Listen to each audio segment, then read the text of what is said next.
Hey guys, so it's no secret that I like to modify my gear, from backpacks to satchels to blades. When I'm in the States, I modify my guns. The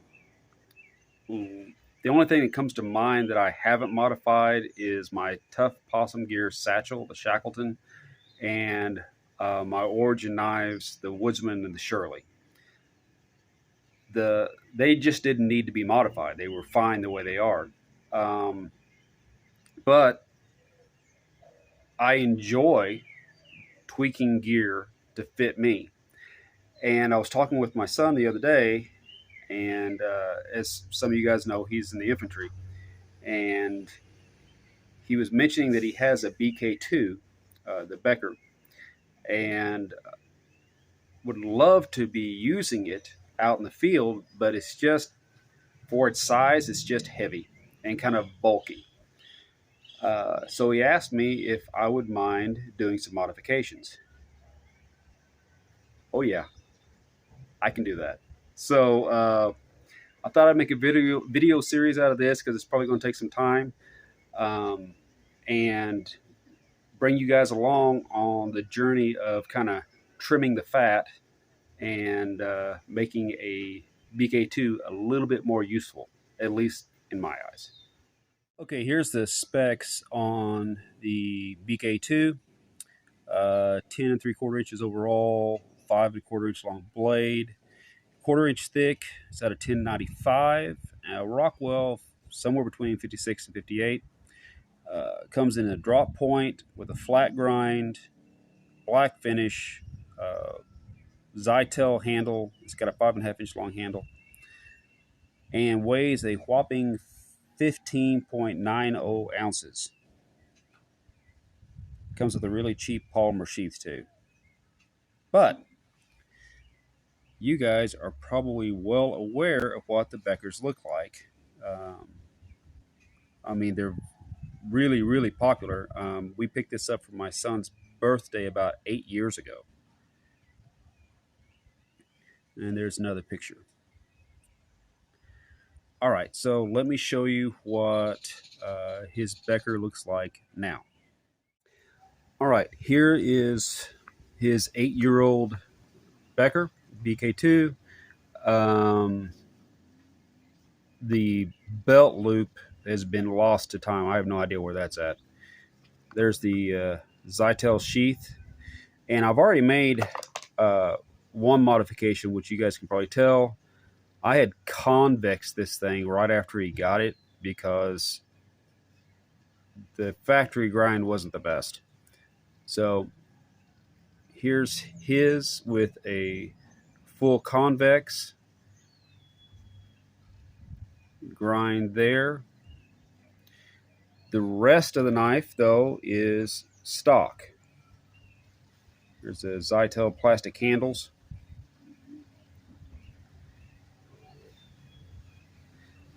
Good blade, solid blade, but she is definitely a chunk.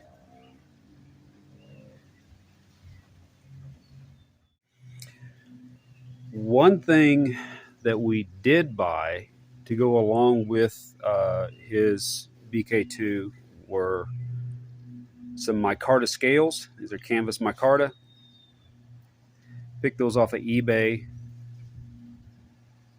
and they fit just fine. They're the exact same shape, not just the size, but the contour and everything to the stock scales, and I'm assuming that's just so it fits the sheath well. But yeah, this is what we're starting off with. And one of the first things that I'm going to want to do is take these scales and thin them down. If you guys can see, you might be able to see, yeah, right through there, I've kind of scratched a divide line at about 1/4 inch all the way around both scales. That's a little bit better. And what I'm going to do is thin these scales up, probably do some texturing, but that'll be the first step to lightening this thing up and making it less bulky. Just to take a closer look at the scale system, or the way they've got it set up. One side is set up for the nut. The other side is set up for the bolt. The bolt's on an Allen key. And the nut side is recessed down to a point, and then just enough room for the screw and the bolt to fit through. So I can bring these down thin enough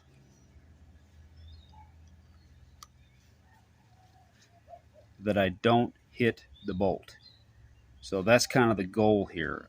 If I stick with that line that I've got, I should be coming up just kissing the bolt, but not having the bolt like sticking out and exposed. Same thing for the other side, or the nut, I should say. The same thing for the other side, for the bolt side. Now that is a little bit thicker than this. You guys can kind of see the difference there. But it is also recessed just the same way. So as I grind this down, I'm going to be checking to make sure that this is not like sticking out or in the way, but still removing all the excess stuff. All right, guys, don't nobody be getting jealous when you see all my power tools, because that's about it. I've got an 8-inch bench grinder and a little buffing machine and a Dremel, and that's about the only power tools that I own. So anyway, so this is what I'll be doing most of the stock removal of the scales, and also when I start working on the blade as well with this right here. I put it on a pad so I can just move things around, and it keeps the vibration down, which kind of holds everything in place. It keeps it from falling off the old abandoned washing machine that it's sitting on.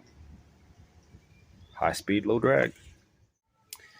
I just got off the grinder for the initial kind of grinding of these scales, and so I'm going to check to see how close I got. Drop that in there. All right, just below the line on that one. Check here. Another one below the line. Last one. Awesome. Okay, so the next step for this, since I've already kind of thinned it out, is to get some sandpaper on a flat surface and kind of get all the major scratches out from the grinder and even everything up just a little bit. But yeah, that's a good start.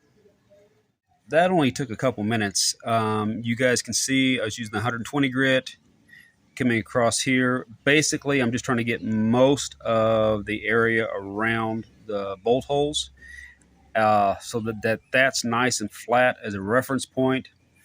And I've got that, so the next step will just be hand sanding, and it doesn't have to be flat, around that and smooth everything up. Also probably get rid of some of the aged dark micarta there, so it all looks more uniform. Okay, first scale is thinned out. Here's the original. And you guys can see about how thick that is. Here's the new one, nice and trimmed up. I'll put both of them side by side here. Maybe that'll be a better scale. You can see how that's trimmed. Didn't lose any strength. And drop that down right there. Nothing sticking out. I left that at a 120 grit because I do not want these scales to be slick in any way, shape, or form. I might end up doing some texturing on them later on, but for right now, this is a good start. Well, here are the old scales, and I'm going to run a caliper over them, and we're going to compare those with the new scales. All right, I'm going to hopefully be able to show you guys this. There's 3 sections where I can get a good reading, and the middle one is the thickest, all right? Because it's got the most swell right there. So take this, run that along the side there on 1. Make sure you guys can see this. Squeeze it through 2 and 3. All right, so that's the original. And here's the modified. See if I can get that lined up. There we go. Hopefully you guys can see how much of a gap that is now. Way thinner. I'm really happy with that. I'm going to go ahead and pop those onto the blade and show you how they look. Here is the end of day 1 on modifications. Really happy none of the bolts or nuts are sticking out. Everything is below the line, and this feels better, and feels just very, very comfortable and solid. There's still quite a bit that I'm going to do to these scales, but this is a good spot to stop for today. Okay, guys, this is the end of part 1, and I'm just going to keep you all informed and updated as I continue along with this project. I have no idea how long it's going to take, but just going to do it a step at a time. Anyway, as always, stay safe, take care, and God bless.